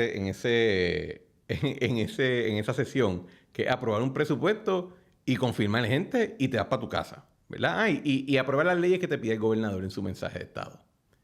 O sea que si tú lees la Constitución, tú vas a decir, pues la legislatura es como que es un cuerpo de confirmación, pero no es el actor principal, que contrasta con la Constitución Federal. Donde el Congreso es concebido. El Congreso es el protagonista, y si tú ves la historia constitucional de los Estados Unidos, el Ejecutivo se ha puesto en una jerarquía. Al nivel, Cristian, que muchas de las controversias de las controversias que le dan poder al Ejecutivo surgen porque en muchas ocasiones, en más de una ocasión, más famosamente en 1824, la presidencia es determinada en el Congreso, porque originalmente la lógica del colegio electoral era que surgieran de ese colegio electoral 3 nombres y que de esos 3 nombres se identificara un nombre por el Congreso, por la Cámara de Representantes, que fuera el árbitro final de decisión.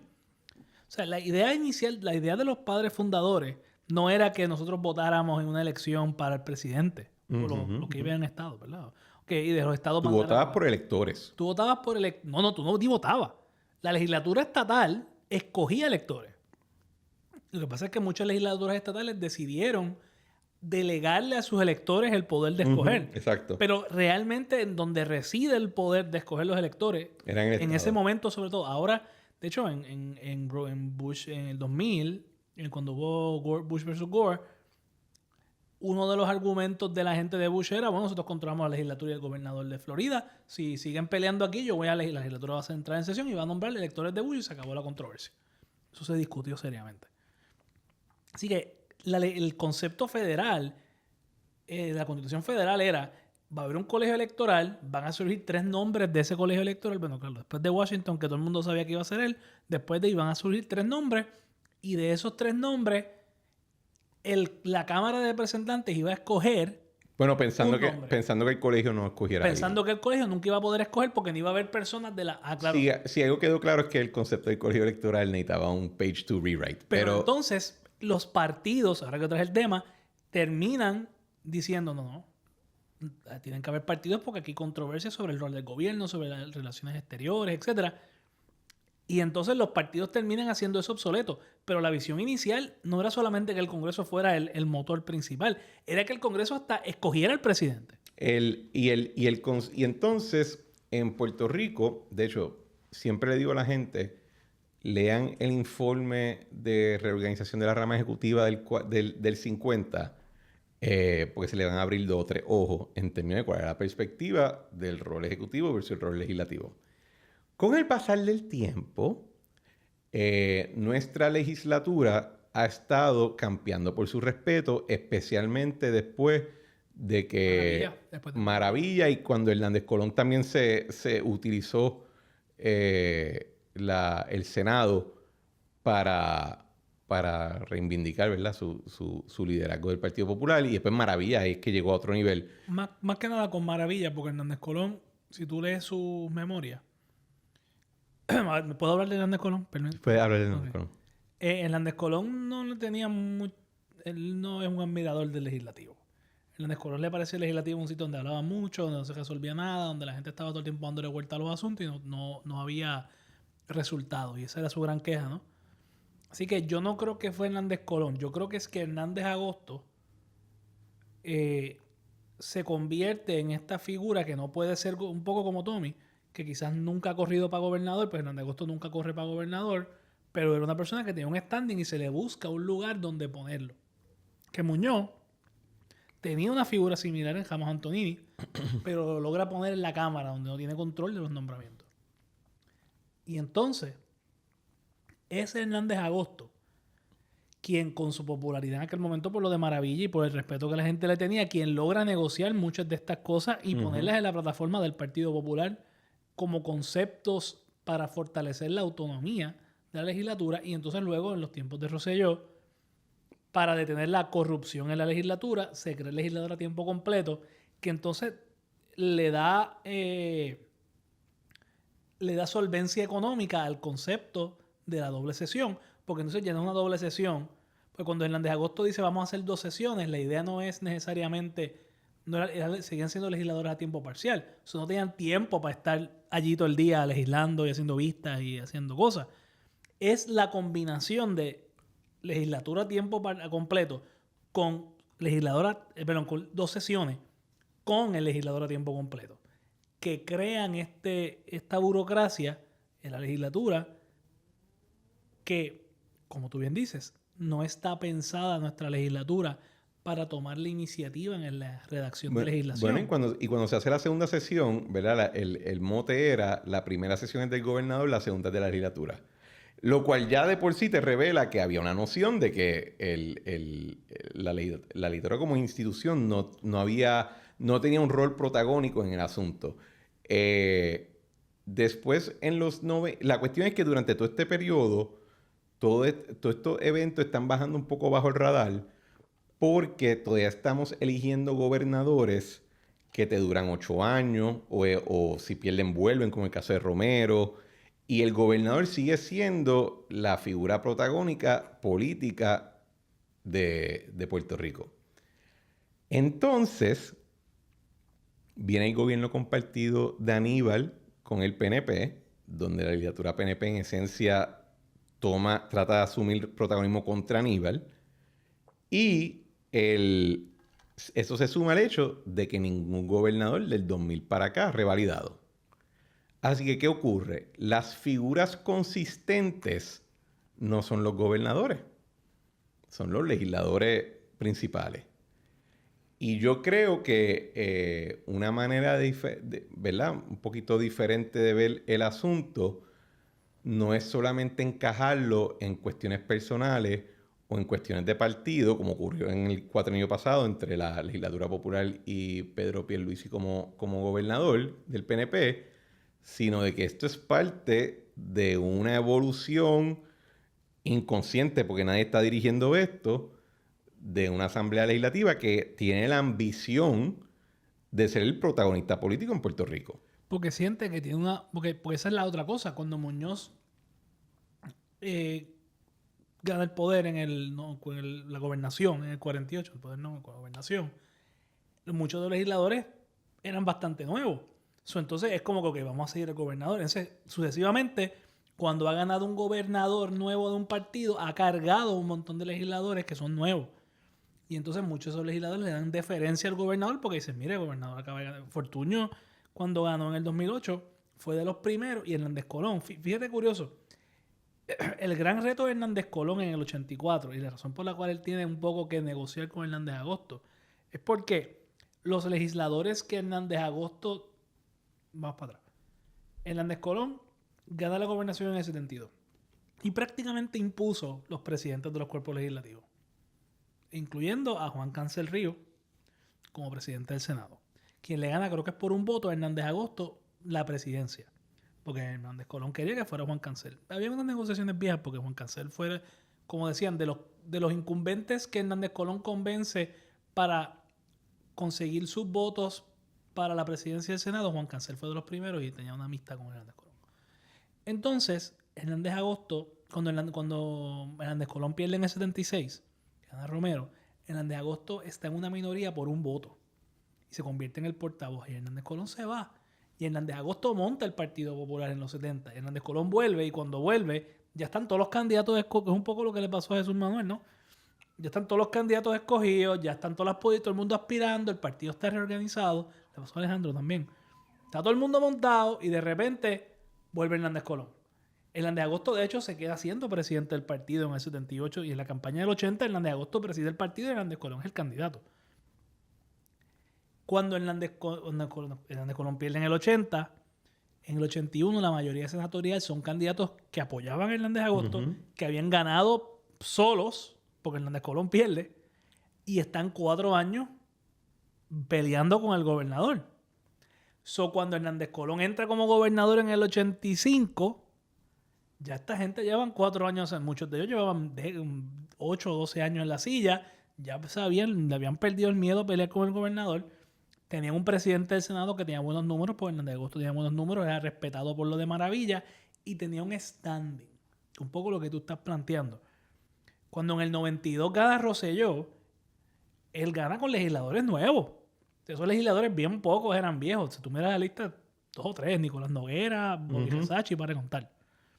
Y él logra imponer mucha de su agenda por eso. Y con todo y eso, el primer término, él tuvo que tener tuvo su roce. Su roce. En el 2000 gana así la misma historia. Todo el mundo nuevo, entraron un choco de legisladores nuevos. Aníbal en el 2004 tiene un poco de su Fortuño.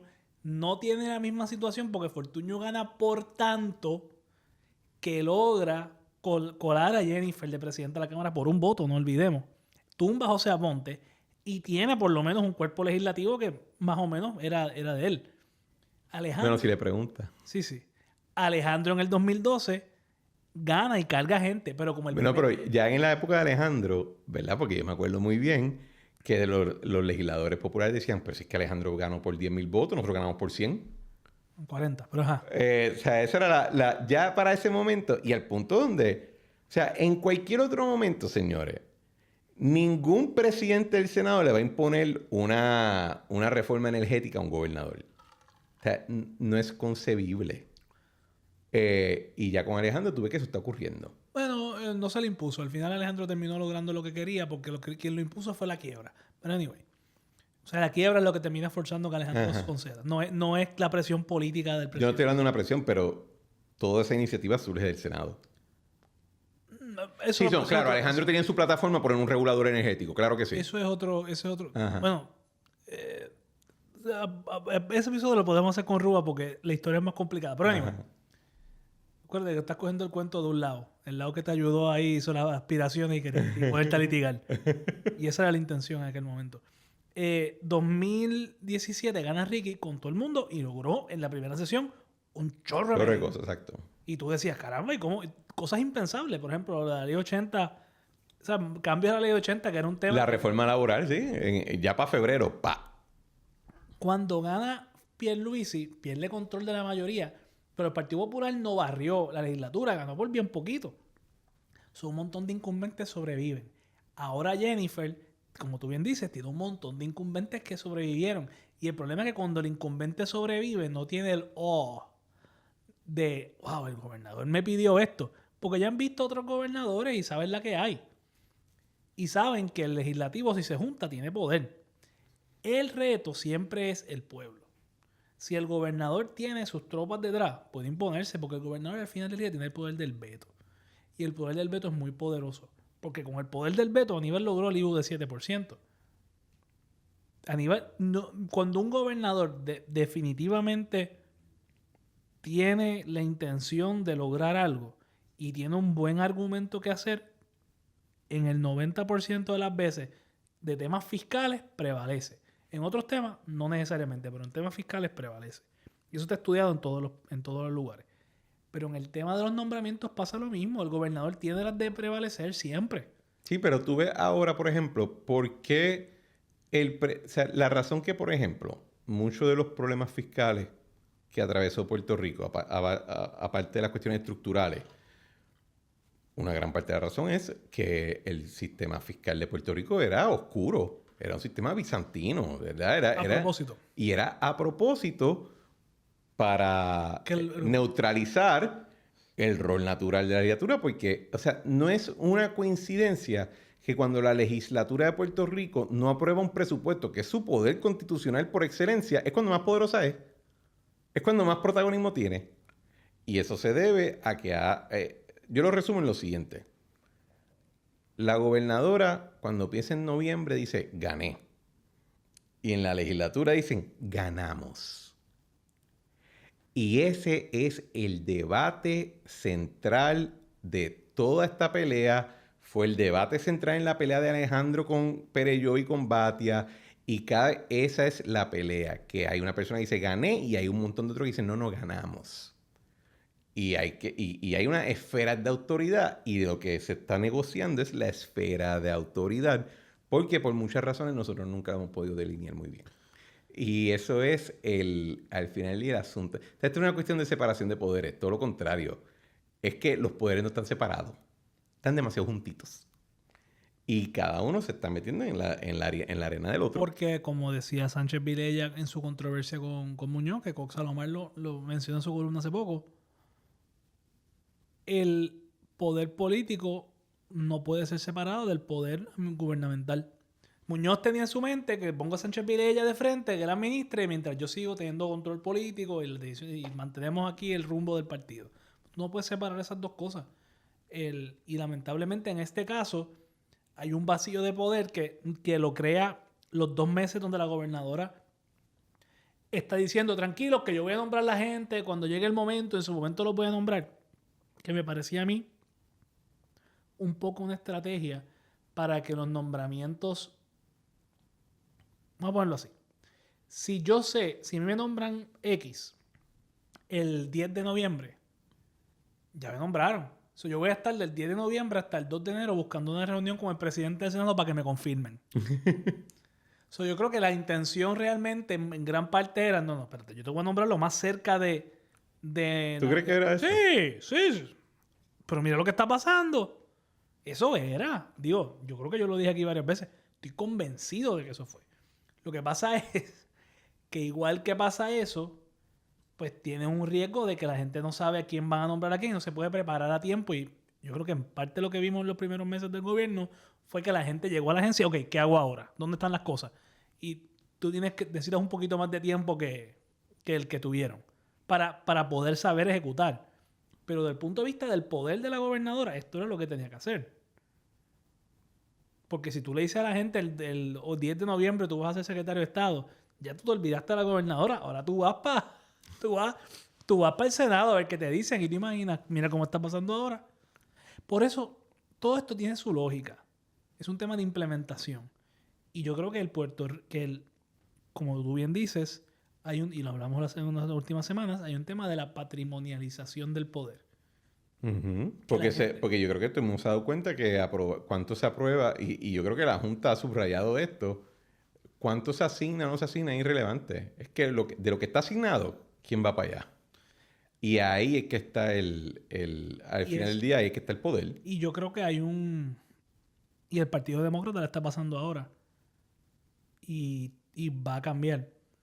Y el Partido Popular va a tener que pasar ese proceso de que tú tienes que tener una causa común y seguir un líder, porque los gobiernos, las instituciones, todos necesitan de liderazgo para funcionar. Uh-huh. Y tiene que haber un solo líder. Y puedes tener tu opinión y puede haber diferencias y puedes hasta prevalecer, pero al final el líder es el líder.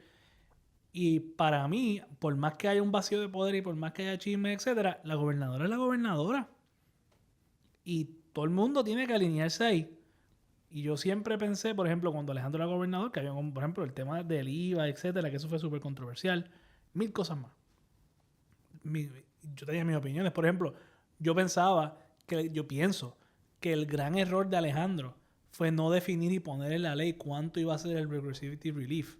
Porque tú le decías a la gente, vea bien, vas a pagar 11% porque te va a dar un cheque de tanto. Uh-huh. Pues se tranquilizaban. El problema era que nunca aparecía exactamente de cuánto iba a ser el cheque. Porque no sabían. Uno no sabían y dos tenían se querían Porque no echarlo. sabían. Y dos, porque probablemente... Porque querían tener la potestad de decir, mira, este año no puedo hacer. Exacto. Para quedarse los chavos ahí y no quebrar.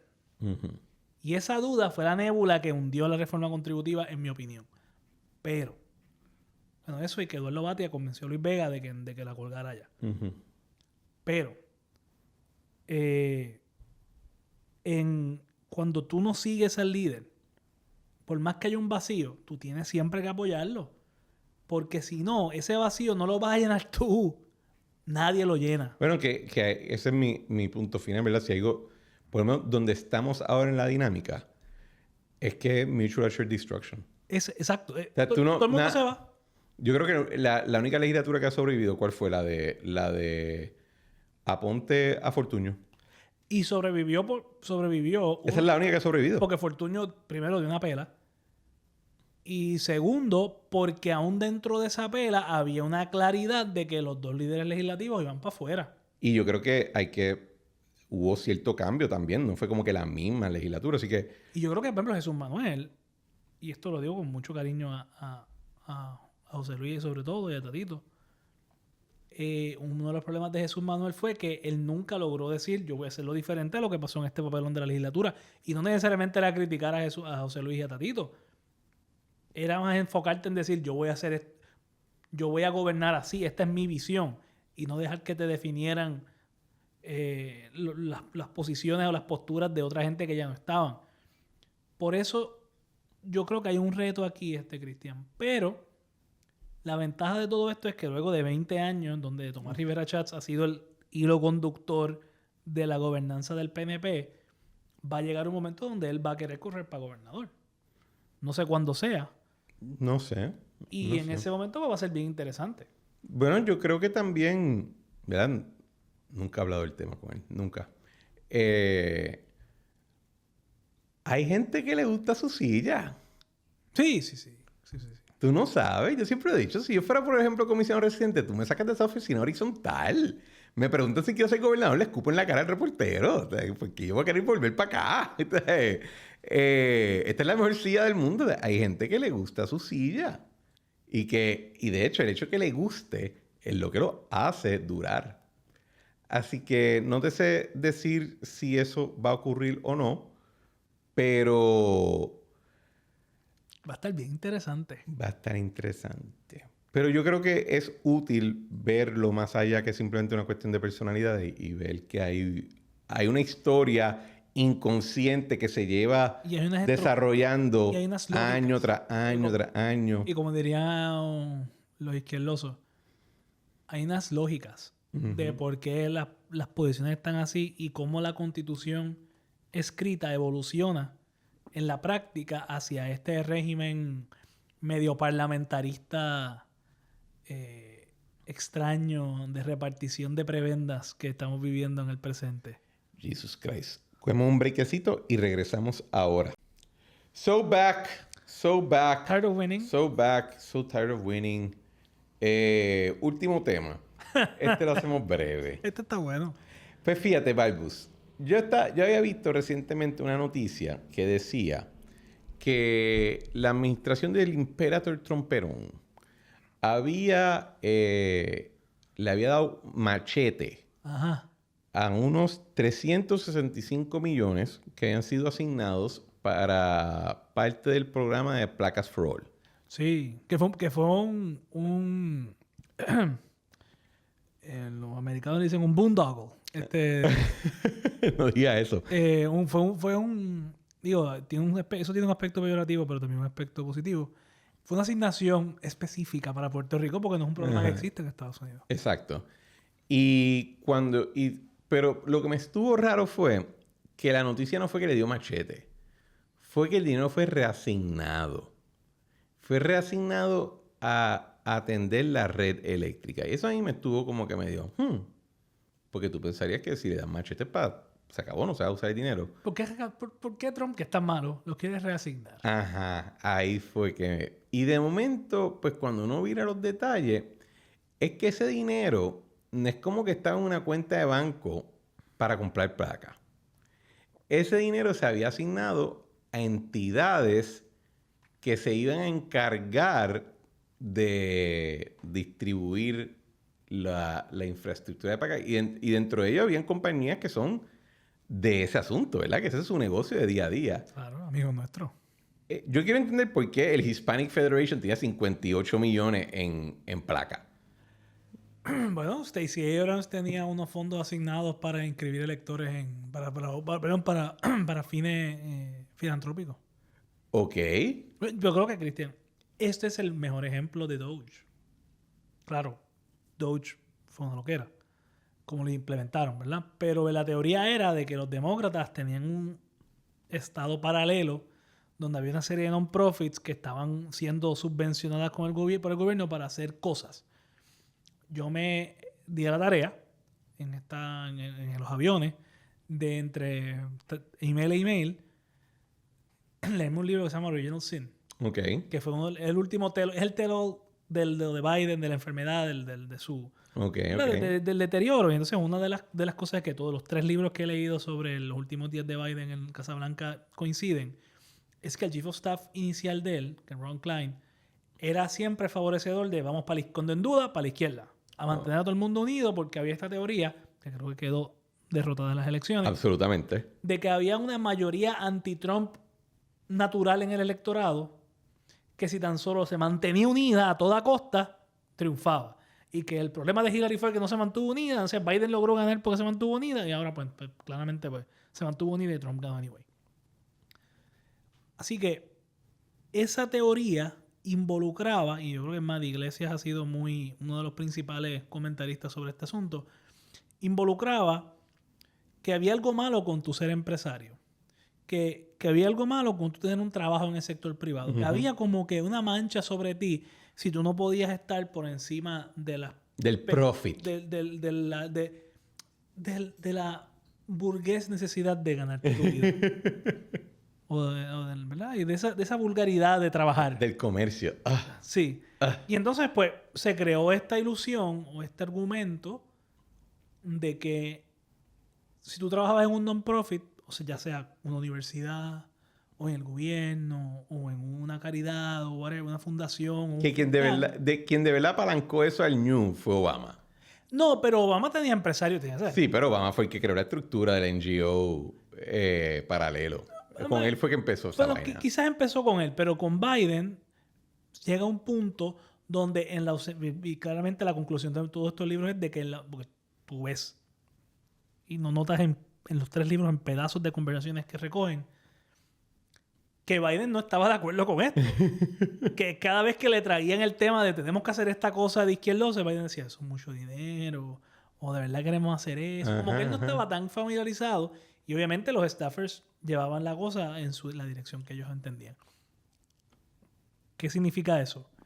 Que como los non-profits son eminentemente superiores al sector privado, o al empresarismo, entonces había como un culto al non-profit y entonces se empieza a distribuir un montón de dinero a estas entidades para que hagan fines públicos. Lo que pasa es que obviamente si yo subvenciono a una fundación para que haga esto, pues ahí entonces empiezan a trabajar la forma en que se escogen los empleados de un non-profit.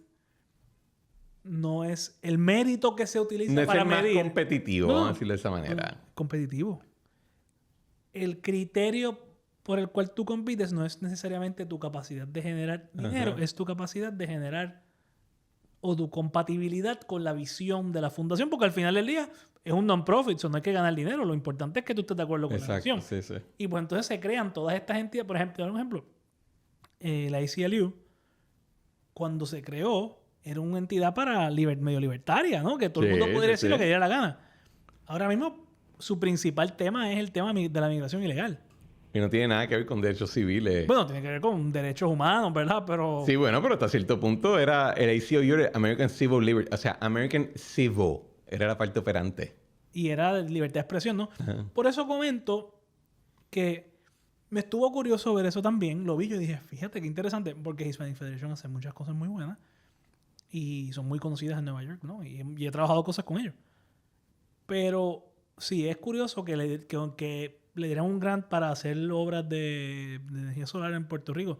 Otro de los beneficiarios creo que era la vivienda pública, los caseríos. Sí, pero sí lo puedo entender porque vivienda pública tiene real estate. O si me dijeran que se lo asignaban al fideicomiso de energía renovable, pues ese es su rol. Pero de momento yo veo que... Y si me dicen que se lo asignan a una compañía que se dedica a eso, ok. No, había una compañía en el Hispanic Federation no se dedica a poner placas. Bueno, pero quizás ellos tienen una capacidad de poder interactuar, porque entendí que esos fondos eran para centros de salud primaria. Quizás ellos entendían que ellos podían identificar esos centros. No, ellos tienen una capacidad bien particular. Son demócratas. Eso es patronazgo. Yo creo que si algo tenemos que sacar de todo el ejercicio de Doge es de que pretender que hay y del indulto de Biden a Hunter Biden y de todos los casos de Hunter Biden y todos los líos, yo creo que si algo le podemos extraer es que la idea de que un partido tiene un monopolio sobre la superioridad moral, bueno, yo creo que en Puerto Rico, yo recuerdo, y yo soy popular, ¿verdad? Yo creo que todo el mundo lo sabe. Ah, de verdad, no me sabe. No sé si sorpresa para alguien. Cuando SIDA ganó, se trató de crear esta idea de que había un monopolio de la moralidad. Sí. Y es bien peligroso tú crear ese tipo de actividad. Claro, yo estoy a favor de que se con la absoluta honestidad y pulcritud. Sobre todo porque a todos nos conviene que sea así. Sí, pero hay una diferencia entre decir todos cometemos errores, nosotros nunca cometemos errores. Esa es la diferencia. Y aquellos cometen todos los errores. Porque el segundo que hay una evidencia de lo contrario, se acabó el argumento. Que fue un poco lo que pasó con Aníbal, ¿no? No, olvídate de Aníbal. Yo creo que y yo siempre he dicho, yo creo que ustedes, los populares, subestiman el impacto que tuvo lo de Anaudi. No en el sentido puramente de sí, porque, discursivo. Discursivo. El impacto fue heavy. Pero yo creo que también te ayuda a ver que el punto de Doge, y hasta, no sé, ¿verdad? Obviamente yo no tengo la información de primera mano, pero estoy empezando a cogerle un poquito de pena a Elon Musk. Solamente, y no pena de verdad porque es el hombre más rico del mundo, así que no le voy a coger nunca pena. Pero le estoy cogiendo un poquito de pena porque creo que dentro de todo terminó siendo un patsy. Porque el punto de Doge no tenía nada que ver con el déficit. El punto de Doge era busca dónde está el patronazgo y rómpelo. Así que Doge, quizás, no sé si para resolver el déficit fue efectivo, pero claramente para buscar dónde habían chavitos de patronazgo, mano, se llevaron la A. Bueno, lo de Stacey Abrams, que nunca pudo explicar... $1 billón creo que fue Stacey Abrams. Un chorro de dinero.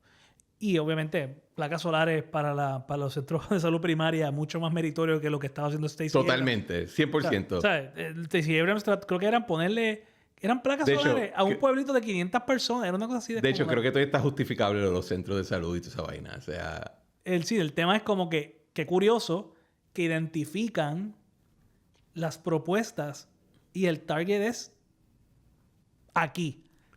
De hecho, yo no sé cuán legal sea usar los 325 millones para la red eléctrica. Me parecía... No sé, eso suena legal, pero... No, según Chevron, definitivamente pueden. Ahora no sé. Pero a mí me hace sentido. Eso me explica a mí por qué de momento de noviembre para acá, gente bien bocona, gente no aparece ni por los centros espiritistas. Tenían miedo que les cortaran el grant. O se lo cortaron y ahí no tenían cómo hablar. Bueno, un montón de gente tenía muchas preocupaciones sobre asuntos que yo nunca lo había visto preocuparse. ¿Verdad? Qué cosas que dan curiosas. Yo creo que aquí, tú lo has dicho antes, y yo nunca he pensado que hay una conspiración. Yo creo que es que simplemente un montón de gente que tenía opiniones excéntricas fueron empowered por este complejo de dinero que entró después de María a sentirse de que ellos tenían el sartén agajado por el mango, que tenían la razón histórica y que tan solo los escucharan, ellos podrían reinventar nuestra sociedad.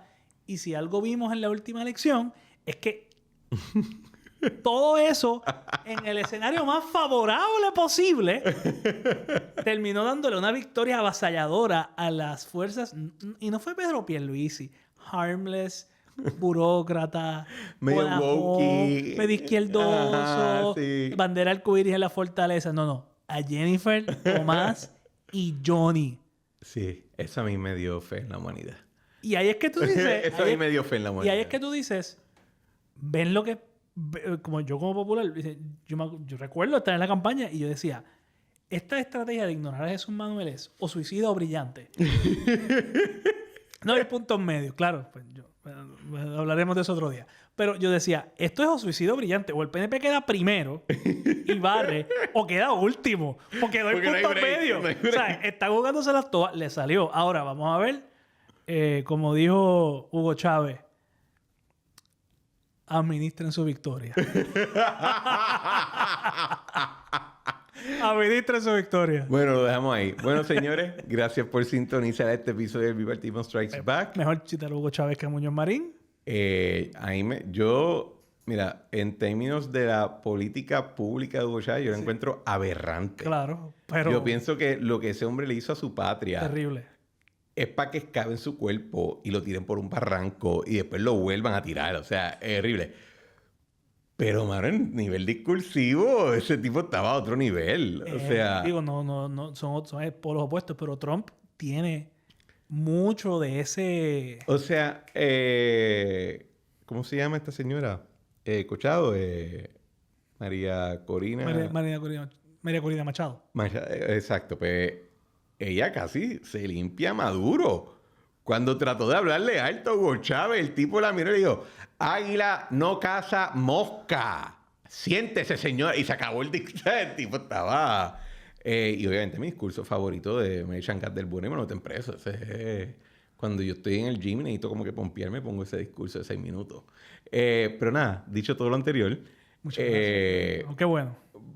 Como siempre pedimos que recomienden el episodio. Excelente. Buenos reviews. A sus familiares, a sus amigos de trabajo, a sus panas y hasta la gente que les caiga mal, que dejen reviews positivos 5 estrellas en todas las plataformas y que comenten el episodio en Spotify, en la área de comentarios de los show notes y en YouTube en la área de comentarios. Y que nos den follow. Y que nos den follow, claro que sí. Nos vemos en la próxima, señores.